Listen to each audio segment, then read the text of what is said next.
Albert Einstein once said that everyone's a genius, but if you judge a fish on its ability to climb a tree, it will spend its whole life thinking that it's stupid.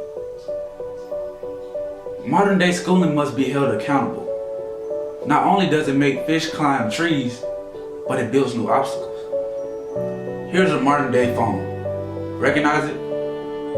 Well, here's a phone from 150 years ago. Big difference, right? Here's a car today, and here's a car from 150 years ago. Big difference, right? Well, get this.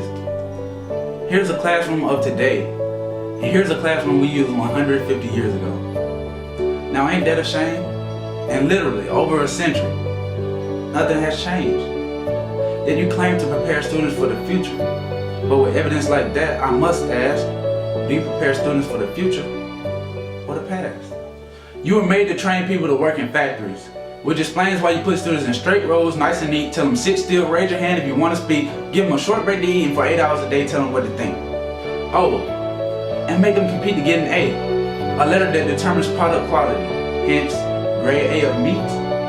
I get it. Back then, things were different. We all have a past. I myself am no Gandhi.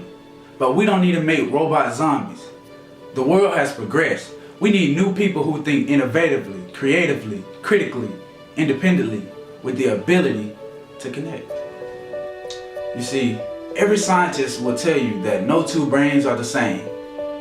And every parent with 2 or more children will confirm this claim. So please explain why you treat students like cookie cutter frames or snapback caps, giving us this one-size-fits-all crap. If a doctor prescribed the exact same medicine to all of his patients, the results will be tragic. So many people will get sick. Yet, when it comes to education, this is exactly what happens, this educational malpractice, where one teacher stands in front of 20 students, each having different strengths, different needs, different gifts, different dreams, and you teach the same thing the same way. On the other hand, teachers have the most important job on the planet, yet they're underpaid. No wonder why so many students are shortchanged. Teachers are heroes that often get blamed. But they're not the problem. They work in a system without many options or rights.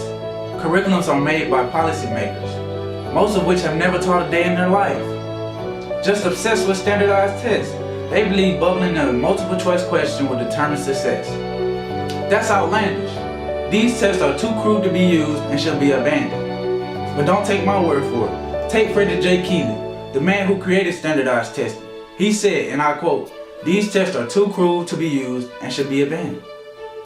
I don't have much faith in school, but I do have faith in people. So if we can upgrade cars, healthcare, and Facebook pages, then we should do the same to education.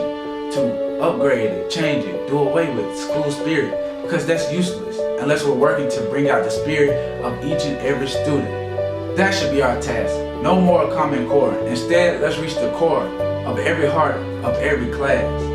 Sure, math is important, but no more than art or dance. Let's give every gift an equal fighting chance. I know this sounds like a dream, but countries like Finland are doing impressive things. There are shorter school days, teachers make a decent wage, homework is non-existent. They focus on collaboration instead of competition. But here's the thing, boys and girls, their education system outperforms the whole world. There is no single solution, but let's get moving. Because while students may be 20% of our population, we're 100% of our future. So let's attend to our dreams, and there's no telling what we can achieve. This is a world in which I believe, a world where fish are no longer forced to climb trees.